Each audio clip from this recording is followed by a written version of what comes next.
Hello నమస్తే welcome to max TV health. ఈరోజు మనతో పాటు ఉన్నారు Fidicus homeopathy CEO and chief doctor Bharadwaj గారు. అతనితో మాట్లాడి మరికొన్ని విషయాలు తెలుసుకుందాం. నమస్తే సార్. నమస్తే అండి. ఎలా ఉన్నారు సార్? బాగున్నాను సార్. సార్ ఈరోజు మనం మాట్లాడే టాపిక్ మెలాస్మా. ఈ ప్రాబ్లం ఎక్కువ మంది 40+ ఉన్న అమ్మాయిలకి ఎక్కువ వస్తుందన్నమాట. అసలు ఈ మెలాస్మా ఎందుకు వస్తుంది? ఈ మెలాస్మా అసలు రావడానికి గల కారణాలు ఏంటి? సిమ్టమ్స్ ఎలా ఉంటాయి? మనం దాన్ని ముందుగానే వస్తుందని ఎలా ఐడెంటిఫై చేయాలి సార్? సో, మెలాస్మా అనేది చాలా ఇంపార్టెంట్ టాపిక్ అండి. ఎందుకంటే దాన్ని మనము డిజైన్ చూద్దాం. ఎలా వస్తుందంటే 10 మందికి మెలాస్మా వచ్చిందంటే దాంట్లో 9 మంది విమెన్ ఉంటారు. ఓన్లీ ఒక్కరే మేల్ ఉంటారు.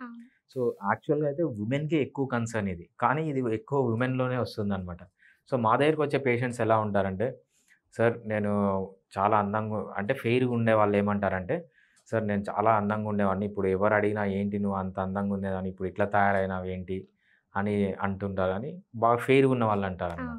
బాగా డార్క్‌గా ఉన్న వాళ్ళు వచ్చి మా దగ్గరికి ఏమంటారంటే, సార్ నేను ముందే డార్కు దాంతో పాటు ఇవి వచ్చాయి. ఇప్పుడు ఏం చేయాలి సార్? సొల్యూషన్ ఏంటి అంటారనమాట. సో, 2 రకాలు డార్క్‌గా ఉన్న విమెన్‌కి ప్రాబ్లమే. అదేవిధంగా ఫెయిర్‌గా ఉన్న విమెన్‌కి ప్రాబ్లమే. అంతేకాకుండా మెన్ అంత పట్టించుకోరనమాట. చాలా తక్కువ వచ్చినా గూడా కానీ కొన్ని ఏరియాస్‌లో మణికొండ అనుకోండి. మణికొండలో మెన్ ఎక్కువ ఈ కేసెస్ వస్తాయి. ఎందుకంటే చాలామంది యాక్టర్స్ ఉంటారనమాట. వాళ్ళకి ఆ గ్లామర్ అనేది చాలా ఇంపార్టెంట్. ఎక్కువ మనకు యాక్టర్సే వస్తూ ఉంటారు ఈ ట్రీట్మెంట్ కోసం. సో, మెలాస్మా అనేది హోమియోపతిలో తప్ప ఇంకా దేంట్లో ఎటువంటి ట్రీట్మెంట్ లేదు. ఎందుకు వేరే దగ్గర ట్రీట్మెంట్ లేదు అనేది మనము క్లియర్‌గా తెలుసుకుందాం. మెలాస్మాలో ఏమవుతుందంటే మీరు ఒక్కసారి మెలాస్మా ట్రీట్మెంట్ అంటే అలోపతి ట్రీట్మెంట్ గానీ, ఇంగ్లీష్ మెడిసిన్ గానీ, వెస్టర్న్ మెడిసిన్ అని గానీ లేకపోతే ఒక కార్పొరేట్ హాస్పిటల్ ట్రీట్మెంట్ గానీ, ఒక డర్మటాలజిస్ట్ ట్రీట్మెంట్ గానీ తీసుకుంటే ఏమవుతుందంటే, టెంపరరీ రిలీఫ్ వస్తుందంతే. సో, మీరు అది రెగ్యులర్‌గా చేపించుకుంటూనే ఉండాలి. వీక్‌కొకసారి లేజర్ ట్రీట్మెంట్ గానీ, లేకపోతే కెమికల్ పీల్ గానీ, వీక్‌కోసారి చేపించుకుంటూనే ఉండాలి. ఒక్కసారి మీరు స్టాప్ చేస్తే ముందు కంటే డబల్, త్రిబల్ వస్తుంది. సో, దానికి పర్మనెంట్ క్యూర్ అనేది ఉండదనమాట.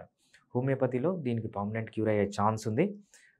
కాకపోతే ఏంటంటే హోమియోపతిలో సక్సెస్ రేట్ అనేది కొద్దిగా తక్కువ ఉంటది వేరే డిసీజెస్‌తో పోలిస్తే. వేరే డిసీజెస్‌లో మనకు ఎక్కువ ఉంటుంది. ఈ మెలాస్మాలో ఏమవుతుందంటే మనకు కంప్లీట్ క్యూర్ అనేది 50% ఛాన్స్ ఉంటుంది. 100 మంది మనకు మెలాస్మాతో వచ్చారంటే 50% మందికి మనం కంప్లీట్‌గా క్యూర్ చేయొచ్చు. ఇంకా 50% మందికి కొంచెం ఇంప్రూవ్‌మెంట్ తెప్పియచ్చు తప్పితే కంప్లీట్‌గా క్యూర్ చేయలేమనమాట. సో, అది హోమియోపతిలో మనం మెలాస్మాని ఎలా హ్యాండిల్ చేస్తాము. కానీ మనం హోమియోపతిలో ఏది హ్యాండిల్ చేసినా వితౌట్ సింగిల్ సైడ్ ఎఫెక్ట్ మనము మెలాస్మాని ట్రీట్మెంట్ చేసుకోవచ్చనమాట. సో, మెలాస్మా ఎందుకు ఇంత కఠినమైనది? సో, హోమియోపతిలో 50% ఛాన్స్ ఎందుకుంది? అసలు వేరే సిస్టమ్ ఆఫ్ మెడిసిన్‌లో అసలు ఛాన్స్ ఎందుకు లేదు అంటే, మనం కొంచెం డీప్‌గా ఎళ్ళాలి. అంటే పాథాలజీలో డీప్‌గా వెళ్తే ఏమవుతుందంటే, మనం స్కిన్ తీసుకున్నప్పుడు స్కిన్‌లో డిఫరెంట్ లేయర్స్ ఉంటాయన్నమాట. స్కిన్‌లో మెయిన్‌గా 3 లేయర్స్ ఉంటాయి. అప్పర్ పార్ట్‌ని ఎపిడర్మిస్ అంటాము. మధ్యలో ఉన్న పార్ట్‌ని డర్మిస్ అంటాము. లోయర్ పార్ట్‌ని హైపోడర్మిస్ అంటాం. ఈ ఎపిడర్మిస్‌లో మళ్ళీ డిఫరెంట్ లేయర్స్ ఉంటాయన్నమాట. దాంట్లో బాటమ్ మోస్ట్ లేయర్‌లో ఏమవుతుందంటే, మనకు మెలనోసైట్స్ అను పిగ్మెంట్స్ ఉంటాయి. ఈ మెలనోసైట్స్ పనేంటి అంటే, మెలనిన్ అనే పిగ్మెంట్‌ని రిలీజ్ చేయడం. ఈ మెలనిన్ అనే పిగ్మెంట్ రిలీజ్ అయిందనుకోండి, అది స్లోగా డిఫ్యూజ్ అవుతుంది. అంటే మెలనోసైట్స్ కిందనే ఉంటాయి. కానీ ఇది రిలీజ్ చేసే పిగ్మెంట్ మాత్రం స్లోగా పైకొస్తుంది. సో, పైకొచ్చినప్పుడు మనకేమవుతుందంటే, క్యారెక్టరిస్టిక్ కలర్ వస్తుంది. ఫెయిర్‌గా ఉన్న వాళ్ళలో ఏమవుతుందంటే, మెలనిన్ సింథసిస్ తక్కువుంటుంది. డార్క్‌గా ఉన్న వాళ్ళకి మెలనిన్ సింథసిస్ ఎక్కువవుతుందనమాట. ఈ మెలాస్మా కండిషన్‌లో ఏమవుతుందంటే, సో, వీళ్ళకి మెలనోసైట్స్ ఎక్కడైతే చీక్స్ పైన, లేకపోతే నుదురు పైన, కొంతమందికి నోస్ పైన, కొంతమందికి గడ్డం పైన ఈ ఏరియాలో ఏమవుతుందంటే, ఎక్కువ మెలనిన్ అనేది ప్రొడ్యూస్ అవుతుంది. ఎక్కువ మెలనిన్ అనేది ప్రొడ్యూస్ అయినప్పుడు అదేం చేస్తుంది, ఎయిదర్ అప్పర్ లేయర్స్‌లో కన్నా వస్తుంది, డీపర్ లేయర్స్‌లో కన్నా వస్తుంది. ఎప్పుడైతే అది అప్పర్ లేయర్స్ ఆఫ్ ది స్కిన్‌లోకొస్తుందో దాన్ని ఎపిడర్మల్ మెలాస్మా అంటారు. ఎపిడర్మల్ మెలాస్మాని ఎలా గుర్తుపట్టాలి అంటే, ఎపిడర్మల్ మెలాస్మా అనేది కొంచెం బ్రౌనిష్ కలర్‌లో ఉంటుంది. ఎప్పుడైతే అది లోపలికెళ్తుందో డర్మల్ మెలాస్మా అంటారు. డర్మల్ మెలాస్మాని ఎలా గుర్తుపట్టాలంటే అది డార్క్ కలర్‌లో ఉంటాయన్నమాట ప్యాచెస్. గ్రే కలర్‌లో ప్యాచెస్ ఉంటే అది డర్మల్ మెలాస్మా. బ్రౌన్ కలర్ ప్యాచెస్ ఉంటే ఎపిడర్మల్ మెలాస్మా. బేసిక్‌గా ఏంటంటే ఇది స్కిన్ పైనొచ్చే డిసీజ్ గాదు. స్కిన్ లోపలొచ్చే ప్రాబ్లమ్ అనమాట. ఈ కెమికల్ పీల్స్ వల్ల, లేజర్ అబలేషన్ వల్ల వీళ్ళంతా ఏం జేస్తారంటే పైనున్న స్కిన్ మాత్రం తీసేస్తారు. లేజర్‌తో పైనున్న స్కిన్. 2 రోజులు బానే ఉంటుంది. సో, మూడో రోజుకి మళ్ళీ పిగ్మెంట్ అనేది బయటకొచ్చి మళ్ళీ ముందు కంటే ఎక్కువ విగర్, ఎక్కువ ఏరియా కవర్ అవుతుంది. ఎక్కువ డార్క్ వస్తుంది. ముందు కంటే ఎక్కువ ఆహ్, కలర్ అనేది గూడా డార్క్ కలర్ అనేది గూడా చూస్తామనమాట. సో, అంత డిసడ్వాంటేజెస్ ఉన్నాయి అలోపతిలో. అదేవిధంగా వీళ్ళు కొన్ని మెడిసిన్స్ ఇస్తారనమాట. ఆ మెడిసిన్స్‌లో ఏంటంటే మెలనిన్ పిగ్మెంట్ సింథసిస్ తగ్గుతుంది. కాకపోతే దానికున్న సైడ్ ఎఫెక్ట్స్ ఏంటంటే 6 మంత్స్ కంటే ఎక్కువ వాడితే అది క్యాన్సర్‌గా మారే ఛాన్స్ ఉంటుందనమాట. అందుకనే ఏంటంటే ఇది ఏ విధంగా చూసుకున్నా అలోపతిలో దీనికి ట్రీట్మెంట్ అనేది లేదు. హోమియోపతిలో చాలా మంచి ట్రీట్మెంట్ ఉంది.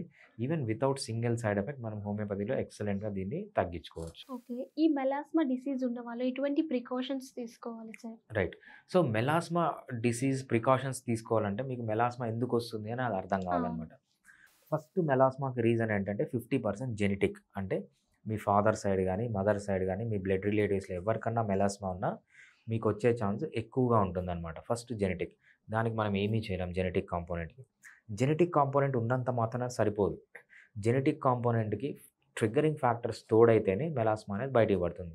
సో, ఈ ట్రిగ్గరింగ్ ఫ్యాక్టర్స్ ఏంటి? ఎక్కువ అల్ట్రా వయలెట్ రేస్ ఎక్స్‌పోజర్ అంటే సన్‌కి ఎక్స్‌పోజర్. లేటెస్ట్ రీసెర్చ్‌లో ప్రకారం ఏంటంటే సన్‌కే కాదు మీరు ల్యాప్‌టాప్స్‌లోంచి వచ్చే లైట్ గానీ, లేకపోతే స్టూడియోస్‌లో లైట్స్ ఉంటాయి. ఈ లైట్స్ వల్ల వచ్చే లైట్స్ గానీ, మొబైల్ ఫోన్‌లోంచి వచ్చే లైట్స్ గానీ అక్కడ స్టిమ్యులేట్ అయ్యి ఎక్కువ సింథసిస్ చేస్తుందనమాట. Melanin pigment. సో, ఇది కూడా ఒక రిస్క్ ఫ్యాక్టర్. అదేవిధంగా హార్మోనల్ చేంజెస్‌లో విమెన్‌లో ఎక్కువుంటాయి. ఏ ఏజ్‌లో ఎక్కువొస్తాయి? 25 ఇయర్స్ టు 30 ఇయర్స్‌లో విమెన్‌లో హార్మోనల్ చేంజెస్ ఎక్కువుంటాయనమాట. ఎందుకంటే అదే ఏజ్‌లో మ్యారేజ్ అవుతుంది. అదే ఏజ్‌లో పిల్లలు పుడతారు. ప్రెగ్నెన్సీ వస్తుంది. అదే ఏజ్‌లో వీళ్ళు కాంట్రాసెప్టివ్ పిల్స్ వాడతారు. కొంతమంది ఏం చేస్తారంటే చాలామంది విమెను ఎక్కడికో ఫంక్షన్‌కెళ్ళాలి, లేకపోతే ఏదన్నా తీర్థయాత్రలెళ్ళాలి. కొన్ని హార్మోన్స్ తీసుకుంటారనమాట. అవును. పీరియడ్స్ రాకుండా హ్మ్. ఉండడానికి, ప్రెగ్నెన్సీ రాకుండా ఉండడానికి కొన్ని హార్మోన్స్ తీసుకుంటారు.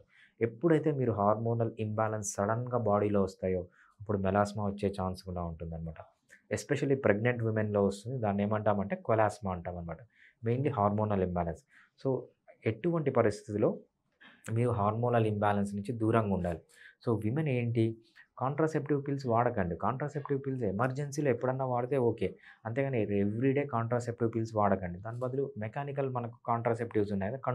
కండోమ్ వాడడం బెటర్ అనమాట. సో, అది చాలా ఇంపార్టెంట్. అదేవిధంగా మీరు తీర్థయాత్రలకు పోవడము, లేకపోతే ఫంక్షన్స్‌కి పోవడం అన్నప్పుడు ఈ హార్మోనల్ పిల్స్ వాడకండి. ఎందుకంటే చాలా డేంజరస్. మెలాస్మా అని ఒక్కటే కాదు దీనివల్ల చాలా డిసడ్వాంటేజెస్ ఉన్నాయి. అక్కడి నుంచి ట్రిగ్గర్ అయ్యి ఫీమేల్ ప్రాబ్లమ్స్ చాలా వస్తాయి. అది కూడా మంచిది కాదనమాట. సో, అదే విధంగా ఎక్కువ స్కిన్‌కి ఎక్స్‌పోజ్ కాకుండా చూసుకోండి. అంటే సన్‌కి ఎక్స్‌పోజ్ కాకుండా చూసుకోండి. సో, మెలాస్మాలో ఏంటి అంటే ఫర్ ఎగ్జాంపుల్ మీ స్కిన్ ఓన్లీ ఫేస్ స్కిన్ సన్‌కి ఎక్స్‌పోజ్ అయితేనే కాదు. సో, మీ చేతులు, కాళ్ళు ఎక్స్‌పోజ్ అయినా కూడా మీకేంటంటే ఫేస్‌లో మెలాస్మా అనేది ట్రిగ్గర్ అవుతుంది. సో, మెలాస్మా ఉన్నవాళ్ళు ఫేస్‌ని ఒక్కటే కవర్ చేసుకోవడం కాకుండా బాడీని కూడా కవర్ చేసుకోవడం అనేది చాలా ఇంపార్టెంట్ అనమాట. అంతేకాకుండా వీళ్ళు ఆహ్, ఏవైతే మనకు సన్ ప్రొటెక్షన్ క్రీమ్స్ ఉంటాయో ఆ క్రీమ్స్ పూసుకోవాలి. మనకు హోమియోపతిలో చాలా మంచి సన్ ప్రొటెక్షన్ క్రీమ్స్ వచ్చాయన్నమాట. హోమియోపతిలో సన్ ప్రొటెక్షన్ క్రీమ్ స్పెషాలిటీ ఏంటంటే ఇది రెగ్యులర్ మెడిసిన్‌తో పాటు కొన్ని హోమియోపతిక్ ఇంగ్రీడియెంట్స్ యాడ్ చేస్తారనమాట. ఈ హోమియోపతి ఇంగ్రీడియెంట్స్ ఆ సన్ ప్రొటెక్షన్ స్క్రీమ్‌లో యాడ్ చేసినప్పుడు ఏమవుతుందంటే, సైడ్ ఎఫెక్ట్స్ లేకుండా బాగా ఎక్సలెంట్‌గా ఆహ్, లాంగ్ టర్మ్ యూజ్‌కి చాలా యూజ్‌ఫుల్‌గా ఉంటుందనమాట. ఓకే. లైక్ ఈ మెలాస్మా డిసీజ్ ఉన్నవాళ్ళు లైక్ కొంతమంది అంటారు.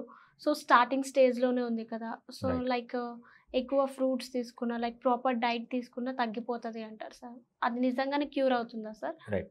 ఇది చాలా అపోహ అండి. డైట్ తీసుకుంటే మెలాస్మా తగ్గడం అనేది అపోహ. ఎందుకంటే మెలాస్మాకి మనం తీసుకునే డైట్‌కి ఎలాంటి సంబంధం లేదు. సో, ఏదన్నా పర్టిక్యులర్ డైట్ తీసుకున్నా, ఏదన్నా తీసుకోకపోయినా రాదు. మెలాస్మా అనేది purely genetic. On top of it మనకేంటంటే అల్ట్రా వయలెట్ రేస్‌కి ఎక్స్‌పోజర్ గానీ, హార్మోనల్ చేంజెస్ వల్ల వస్తుంది గానీ, ఫుడ్ వల్ల అనేది రాదనమాట. ఫుడ్డు తీసుకుంటే మెలాస్మా కంట్రోల్ అవుతుందనేది అంత కరెక్ట్ కాదు.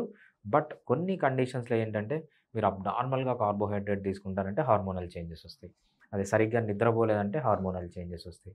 సరిగ్గా ఎక్సర్సైజ్ చేయలేదంటే హార్మోనల్ చేంజెస్ వస్తాయి. స్ట్రెస్‌లో ఉన్నా కూడా హార్మోనల్ చేంజెస్ వస్తాయి.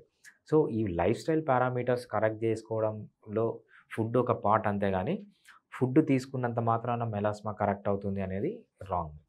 సార్ నాకొక డౌటు. ఇప్పుడు మీరిందాక ప్రికాషన్స్ మీరు చెప్పారు కదా! ఒకవేళ ప్రికాషన్స్ వాళ్ళు నెగ్లెక్ట్ చేస్తే రైట్. మెలాస్మా పెరిగే ఛాన్స్ ఉంటుందా సార్? లైక్ స్ప్రెడ్ అయ్యే ఛాన్స్ ఉంటుందా? రైట్.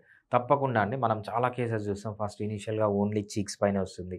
చీక్స్ పైన నుంచి నోస్ పైన రావడం, నోస్ పైన నుంచి చిన్ పైన రావడం, ఫోర్‌హెడ్ పైన రావడం, ఇంకా ఎక్కువ డార్క్‌గా రావడం ఇవన్నీ చూస్తుంటాం. సో ఇదొక్క డిసీజ్ అనే కాదు, ఏ డిసీజ్ కన్నా మీరు లైఫ్ స్టైల్ మోడిఫికేషన్స్ అనేవి చాలా ఇంపార్టెంట్. ఎస్పెషల్లీ మెలాస్మాలో ఇంపార్టెంట్, ఎందుకంటే మీ లైఫ్ స్టైల్‌లో ఏ చేంజ్ వచ్చినా హార్మోనల్ చేంజెస్ వస్తాయన్నమాట. ఈ హార్మోనల్ చేంజెస్ ఎస్పెషల్లీ యంగ్ ఉమెన్‌లో వచ్చే hormonal changes 25 years to 35 years age గ్రూప్‌లో ఏదైతే ఉంటుందో అక్కడ వచ్చే హార్మోనల్ చేంజెస్ వల్లనే మెలాస్మా ఎక్కువ వస్తుంది. అంతేకాకుండా వీళ్ళకేంటంటే మెనోపాజల్ స్టేజ్‌లో కూడా విమెన్‌లో ఎక్కువ హార్మోనల్ చేంజెస్ వస్తాయి కాబట్టి ఆ స్టేజ్‌లో కూడా ఎక్కువ మెలాస్మా అనేది మనం చూస్తాం. చాలా బాగా ఎక్స్ప్లెయిన్ చేశారు sir. Thank you so much. Thanks అండి. చూసారు కదా ఫ్రెండ్స్, మీ హెల్త్ గురించి మీకేమైనా డౌట్స్ ఉన్నా, మీకు ఎలాంటి సమస్యలతో బాధపడుతున్నా కింద స్క్రోల్ అవుతున్న నెంబర్కి కాల్ చేయండి, అపాయింట్మెంట్ తీసుకోండి.